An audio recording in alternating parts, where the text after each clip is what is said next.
우리 민족의 지도자 중에 한 사람인 영원한 청년으로 불리는 도산 안창호 선생님이 이렇게 말을 했습니다. 낙심은 청년을 죽이는 것이다. 청년이 죽으면 나라가 망한다. 절규하면서 말을 했습니다. 청년들은 낙심하면 안 되는 존재, 꿈을 가져야 되는 존재라는 겁니다. 청년들의 꿈을 심어주기 위해서 우리는 어떻게 해야 됩니까? 말로 그들에게 축복을 해줘야 됩니다. 그리고 그들의 인생의 길을 열어줘야 됩니다. 기성세대는 길을 비키고 새로운 세대에게 새로운 길을 갈 수 있도록 길을 열어줘야 돼요. 그리고 그들이 그 인생길을 가다가 낙심하고 넘어지면 이렇게 세워주고 위로해주고 격려해줄 때 그들이 참된 꿈을 가지고 나아갈 수가 있고 우리의 가정과 나라와 우리에게 참된 미래가 있는 겁니다. 청년들은 무한한 가능성과 잠재력을 가지고 있지 않습니까? 어떤 변화에도 긍정적으로 대처할 수 있는 그런 자세를 갖추고 있습니다.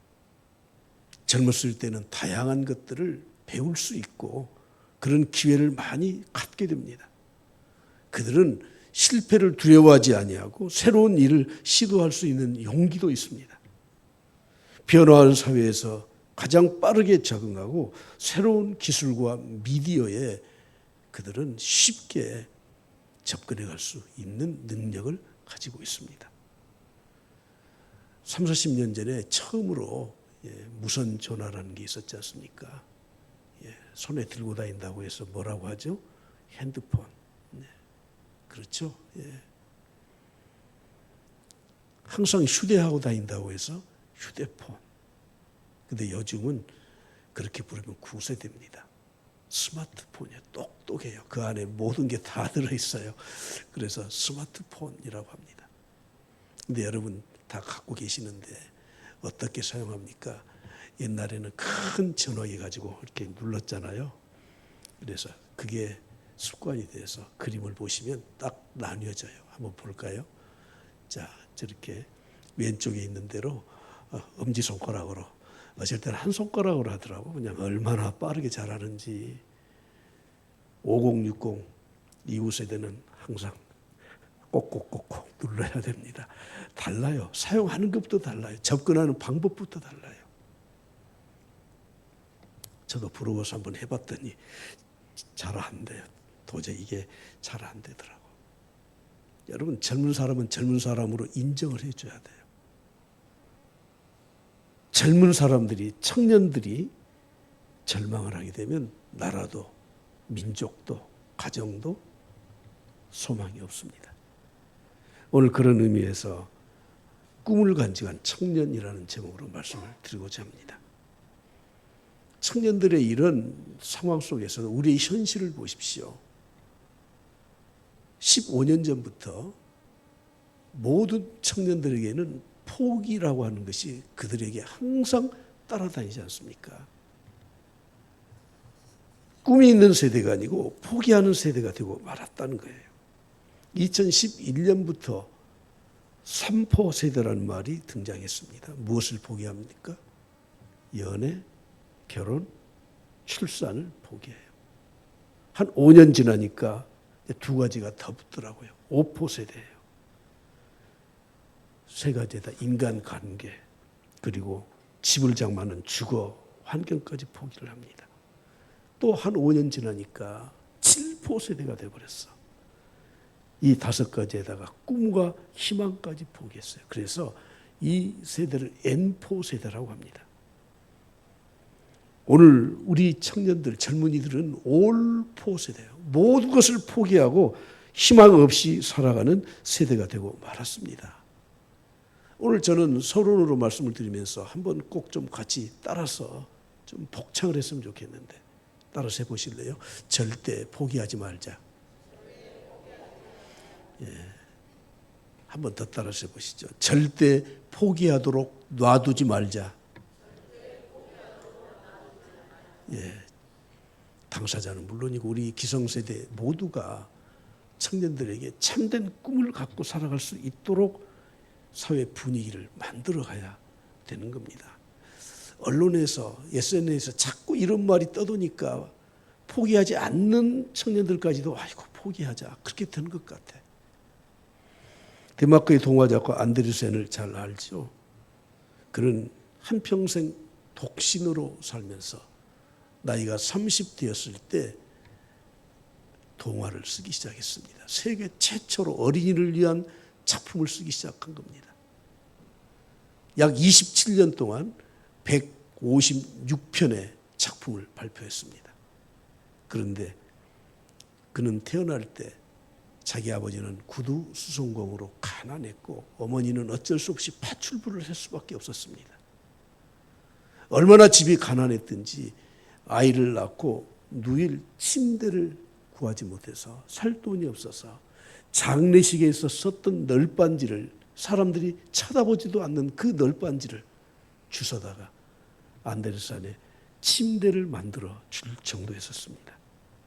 알코올 중독자인 아버지는 집에 귀가할 때마다 와서 이 안데르센의 뺨을 붙여대면서 얼마나 아동학대를 했는지 모릅니다.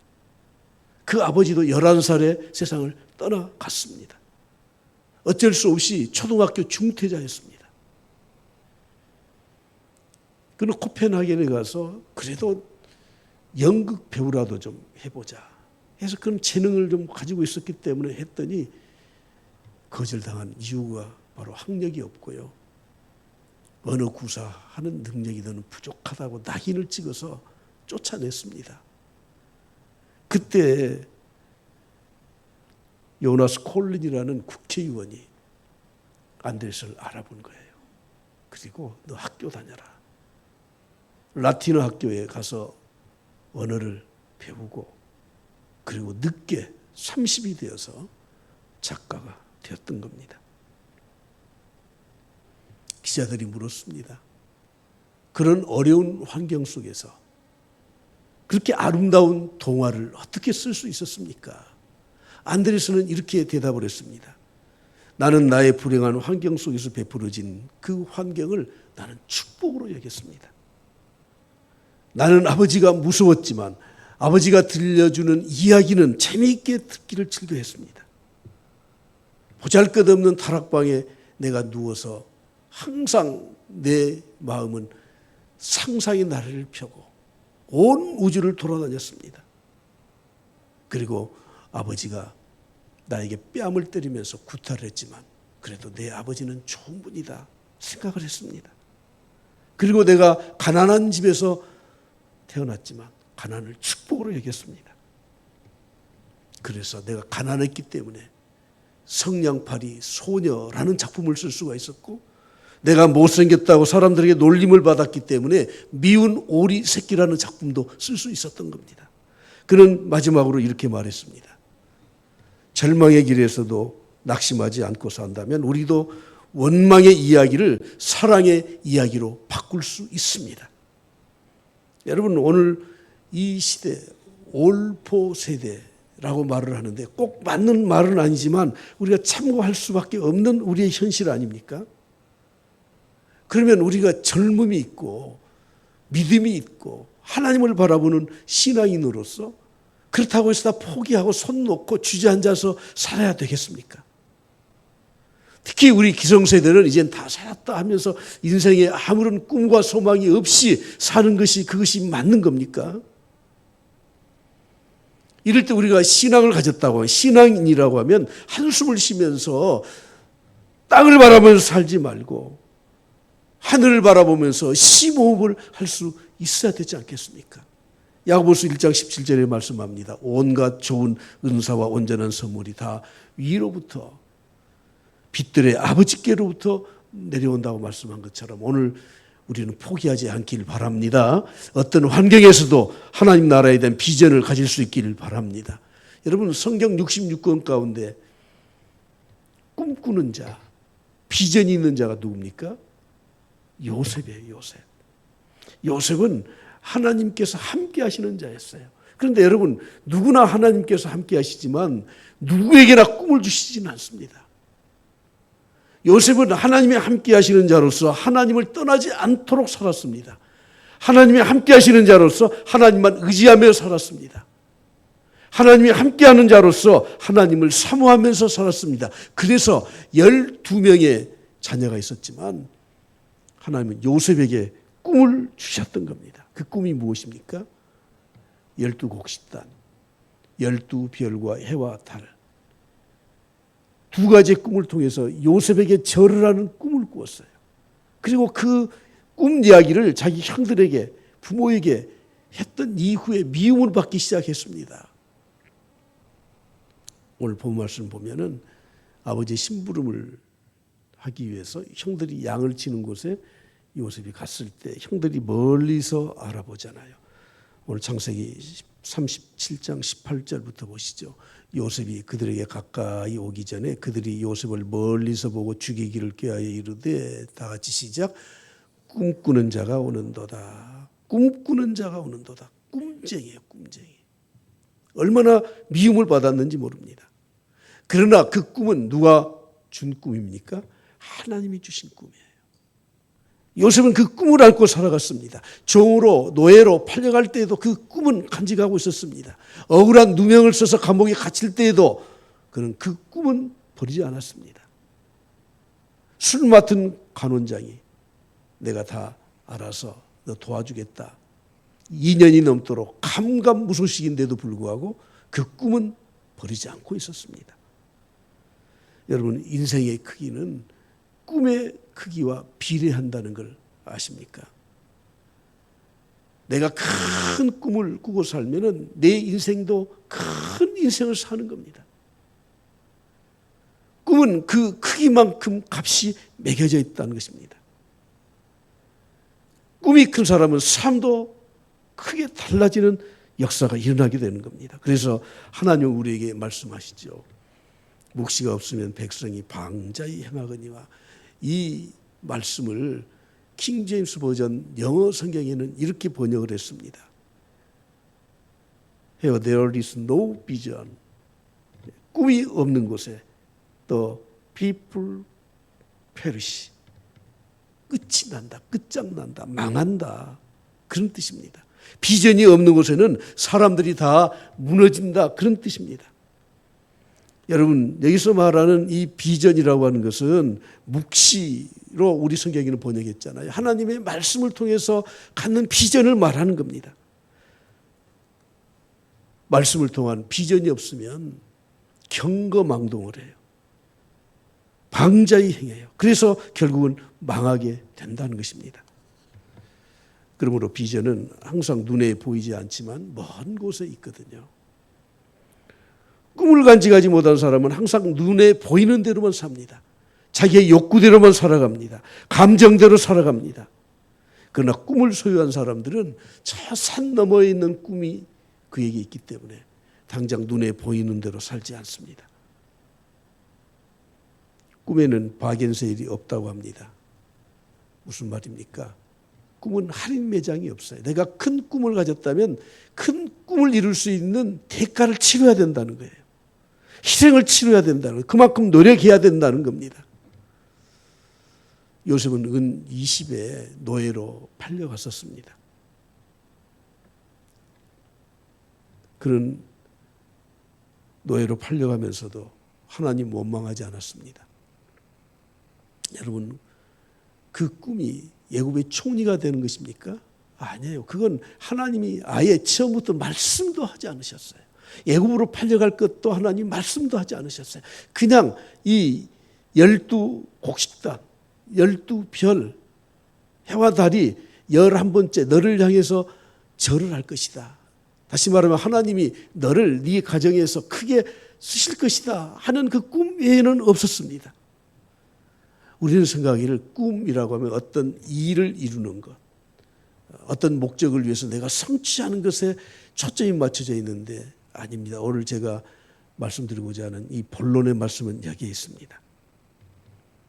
내가 꿈을 이루기 위해서, 그 목표를 이루기 위해서, 일을 이루기 위해서 사람을 버리면 안 돼요.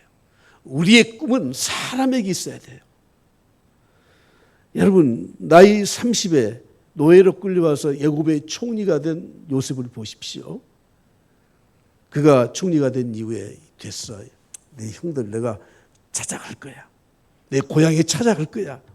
그래서 보란 듯이 그 형들을 내가 잡아다가 내가 혼을 내줄 거야. 여러분, 그런 마음을 갖지 않았다고 하는 겁니다. 일에 대한 비전의 성취, 그것이 목적이 아니에요. 그것을 통해서 사람을 살리는 데 목적을 가지고 있었던 것입니다.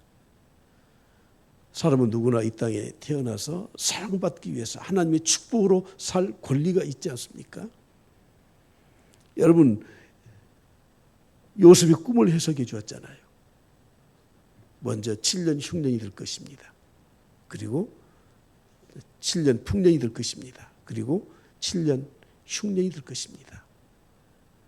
이 꿈을 바로 당신에게 꾸게 하신 것은 풍년이 들었을 때 흉년을 대비하라고 한 겁니다. 여러분, 누구든지 그렇게 말을 할 수도 있고 그런 말을 해야 당연해요. 그런데 바로가 듣기에는 너무 지혜롭게 들려. 그래서 총리로 삼았어요. 나이 30에 총리가 되었어요. 그런데 여러분, 요셉이 그렇게 말을 했던 이유가 뭡니까? 사람 살리자는 거예요.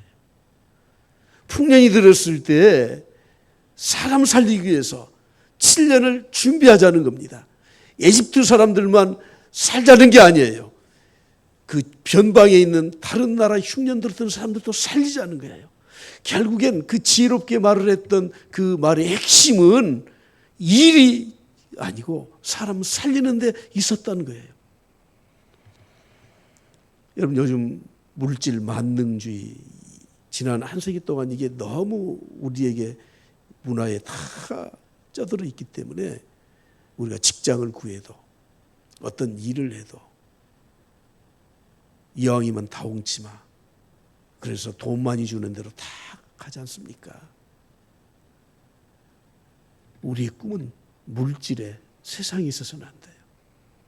하나님에게 있어야 되고 사람에게 있어야 된다는 거예요. 오늘 우리가 살고 있는 세상은 사람들이 사람답게 살아갈 수 있는 적합한 환경이 아닙니다. 오늘 우리가 진심으로 가져야 될 꿈은 사람들이 있어야 돼요. 그렇기 때문에 요셉이 총리가 되고 7년 풍년 또 7년 흉년이 시작되었을 때 그가 형들로부터 팔려간 이후에 벌써 20여 년의 시간이 흐르게 되었을 때 형들을 만나지 않습니까? 요셉이 뭐라고 말을 합니까? 자기 신분을 밝히면서 하는 말이 이것입니다. 창세기 45장에 보시면 내게 가까이 오십시오. 내가 당신들이 팔았던 요셉입니다. 자세히 보십시오. 그리고 5절에 이렇게 말씀합니다. 당신들 근심하지 마십시오. 한탄하지 마십시오. 염려하지 마십시오. 하나님이 생명을 구원하시려고, 당신들의 생명을 구원하시기 위해서 나를 당신들 먼저 애굽 땅에 보낸 것뿐입니다. 요셉이 가졌던 꿈이 무엇입니까? 애굽의 총리 되는 거 아닙니다. 우리는 어떤 비전을 말할 때 항상 내가 뭐를 해야 되겠다, 어떤 일을 해야 되겠다, 그것이 비전이라고 말하는데 좋습니다. 그렇게 해야 됩니다. 그러나 그것을 통해서 무엇을 하겠다는 것인가 하는 거예요. 우리는 사람을 살리는 비전을 가져야 돼요. 사람을 이롭게 하는 꿈을 가져야 돼요. 그것이 하나님의 뜻이요, 하나님이 우리에게 주신 비전입니다. 야곱이 세상을 떠났습니다. 그의 아버지가 세상을 떠났습니다. 형들은 근심이 밀려왔습니다. 이제 아버지 떠났으니 내 동생 요셉 애굽의 총리가 우리를 어떻게 할 것인지. 창세기 50장에 보면 아버지가 떠난 이후에 형들이 두려워할 때 이렇게 말을 하죠. 당신들 두려워하지 마십시오. 내가 당신들과 당신들의 자녀들을 기르리이다. 참 꿈을 가진 사람들은 바로 사람을 살리는 일, 사람에게 유익을 주는 일, 그래서 인생의 성공과 실패는 어떤 일을 했느냐 안 했느냐, 어떤 사람이 됐느냐 안 됐느냐 하는 것이 아니고 어떻게 사람들을 대했느냐 하는 것입니다.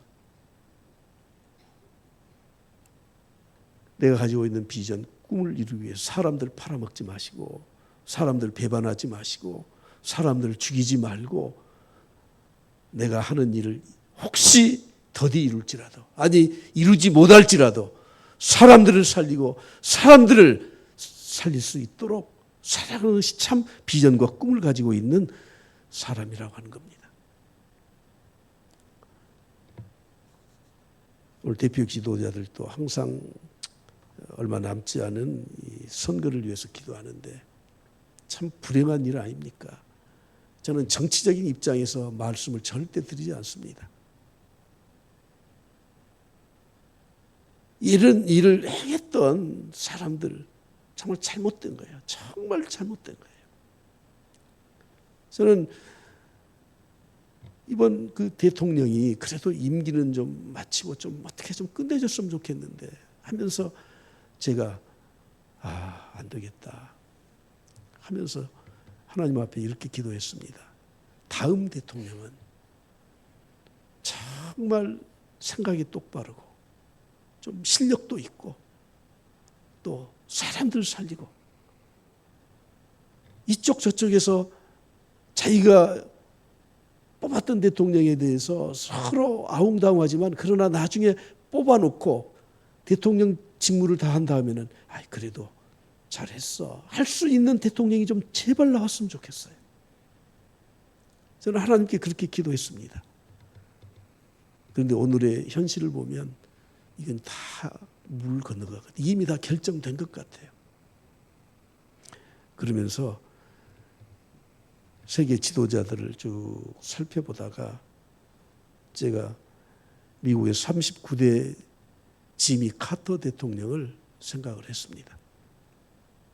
지미 카터는 정말 볼품없는 뉴욕의 이 정치가에서 정계에서 이 사람은 아마추어 정치가다. 세상 물정 모르는 사람이다. 그러나 딱 한 가지 장점이 있다면 이 워싱턴 정계의 더러움에 물들지 않는 사람이다. 그래서 뽑혔다.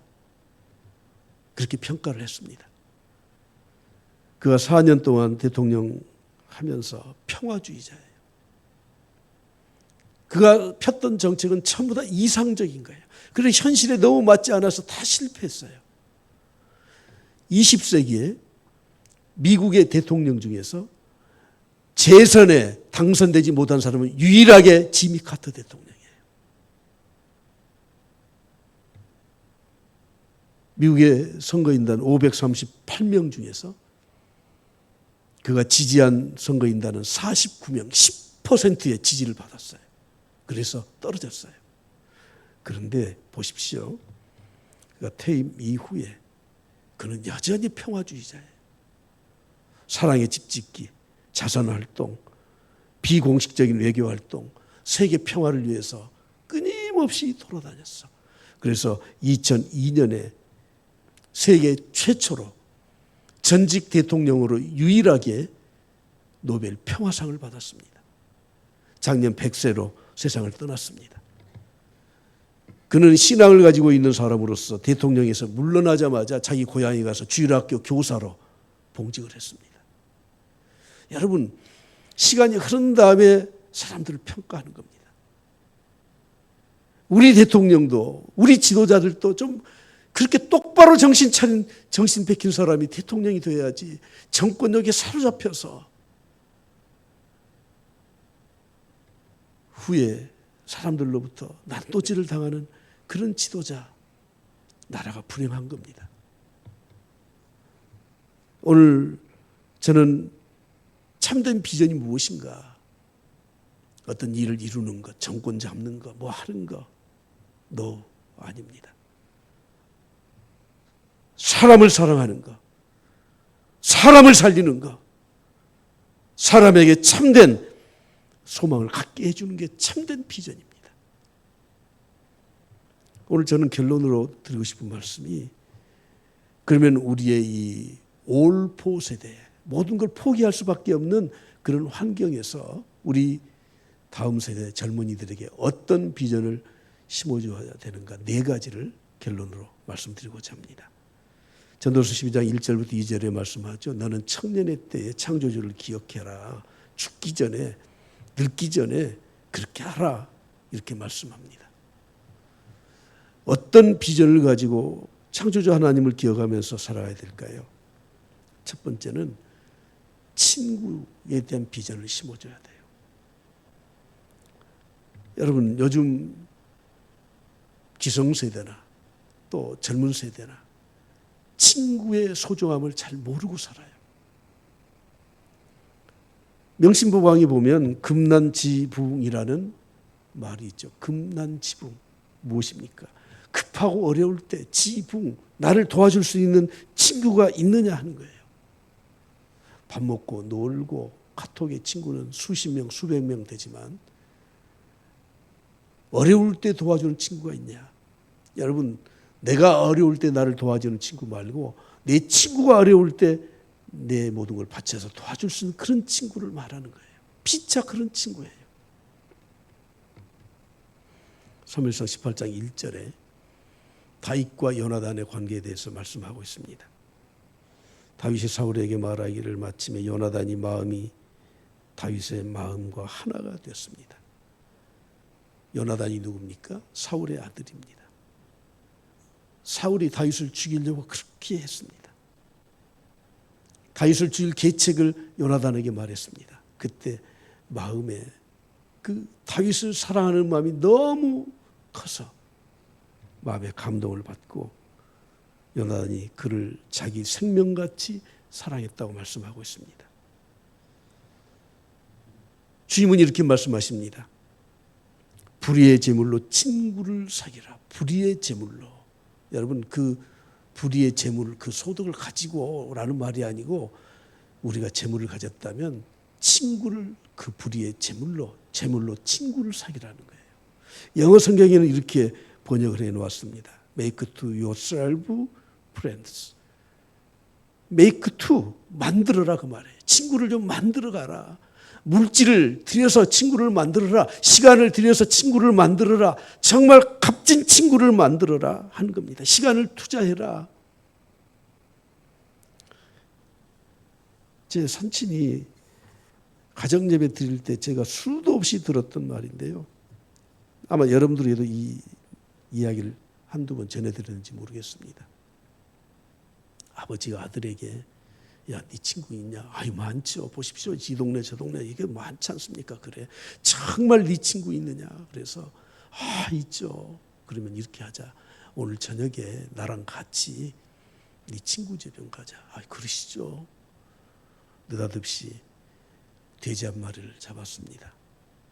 그리고 가만히 둘둘 말아서 너 이거 짊어져라. 그리고 돼지를 짊어지고 친구 집에 갔습니다. 한밤중에 문을 두드렸습니다. 친구야 나왔어. 아니 무슨 일로 이 저녁에 와 귀찮게. 아니 문 좀 열어봐. 왔어. 내가 어떻게 하다 보니까 실수로 사람을 밀친다는 게 죽어버렸어. 이게 시신이 있는데 잠깐만 내가 저녁에 좀 잠깐 생각해보고 내일 경찰서에 가서 자수할 테니까 나 좀 오늘 저녁만 좀 네 집에서 있게 해줘. 문을 꽉 닫았습니다. 그런 일로 오려면 다시는 보지 마라. 아버지가 그 지게 놔주라. 그걸 짊어지고 아버지 친구 집에 갔습니다. 새벽녘이 다 돼서 친구 집에 갔더니 아니 자네가 어떤 일인가 어서 오게. 아니 내 말 듣고 내가 사람 죽였네. 오늘 좀 자네 집에 좀 있게 해주겠나. 아이고 무슨 말인가 어서 오소. 자네가 무슨 사람을 죽일 사람인가. 물론 기성세대와 우리 세대를 이렇게 갈라놓기 위해서 한 말이 아니에요. 정말 그런 친구를 사귈 수 있도록 그 친구를 사귈 수 있도록 비전을 주어야 돼요. 친구 필요 없어. 돈 있는 친구나 좋지. 여러분 우리가 그렇게 우리 자녀들 가르쳐서는 안 된다는 거예요. 두 번째 자녀들에게 결혼의 가치관을 심어줘야 돼요. 어렸을 때부터 결혼에 대해서 비전을 갖도록 해줘야 돼요. 성경에서 말하는 이 결혼의 원칙이 창세기 2장에 있지 않습니까? 사람이 혼자 사는 것이 좋지 않다. 사람은 혼자 사는 게 좋지 않아요. 살 수도 있어요. 독신으로 살 수 있지만 그러나 그것은 창조의 질서를 따르는 것이 아니다 하는 것을 가르쳐야 된다는 거예요. 그런데 여러분, 결혼의 배필은 누구를 선택해야 되는 겁니까? 서로 돕는 배필이라는 거예요. 많은 사람들은 이렇게 말, 내가 성공하면 그냥 얼마든지 배우자 찾을 수 있어. 여러분, 그런 배우자는 배우자가 아닙니다. 어떤 배우자입니까?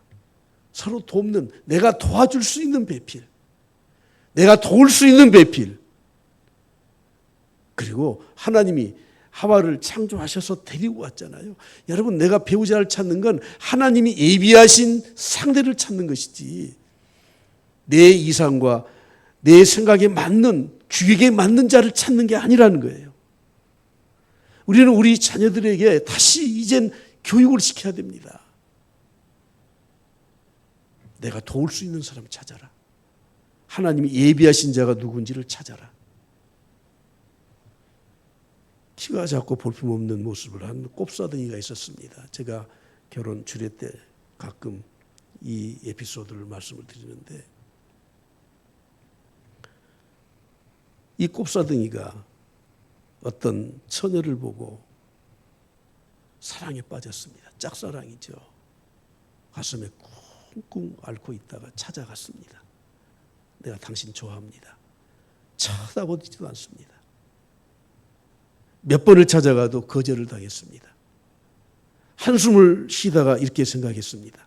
그래, 내가 몇 번 거절을 당했다고 포기하는 것은 내 외모보다 나는 더 못난 사람이다. 그리고 다시 찾아갔습니다. 그 아가씨에게 말했습니다. 당신은 결혼이라고 하는 게 하나님이 맺어주신 짝을 찾는 것이라는 것을 아십니까? 그랬더니 나도 그렇게 생각합니다. 그 꼽사당이는 이렇게 말을 했습니다. 나에게 태어날 때부터 신부가 정해져 있었는데 그 신부는 꼽사등이라고 하는 말을 제가 듣고 내가 소리쳤습니다. 하나님 안 됩니다. 내가 차라리 꼽사등이가 되겠습니다. 그 신부는 꼽사등이 되지 말게 해주십시오. 그렇게 해서 내가 꼽사등이가 됐습니다. 그랬더니 그 여인이 그 말에 반해서 결혼을 해 주었다는 거예요. 그런데 이 사람이 누군지 아십니까? 독일의 유명한 작곡가 멘델스존의 할아버지 모제스 멘델스존, 그의 할머니 프롬체의 이야기입니다. 여러분, 결혼에 대한 가치관을 똑바로 심어줘야 돼요. 내가 지위가 높으면 누구든지 내가 다 결혼 상대로 선택할 수 있어? 여러분, 그건 세속적인 생각이에요. 내가 도와줄 수 있는 사람, 그리고 하나님이 예비하신 짝을 찾아가는 것이, 그것이 성경에서 가르쳐준 결혼관입니다. 세 번째, 직업에 대한 소명을 확실히 가져야 됩니다. 직업이 무엇입니까? 세상 사람들이 이렇게 말을 하죠. 생계를 유지하는 수단이다. 사회에 기여하기 위한 방법이다.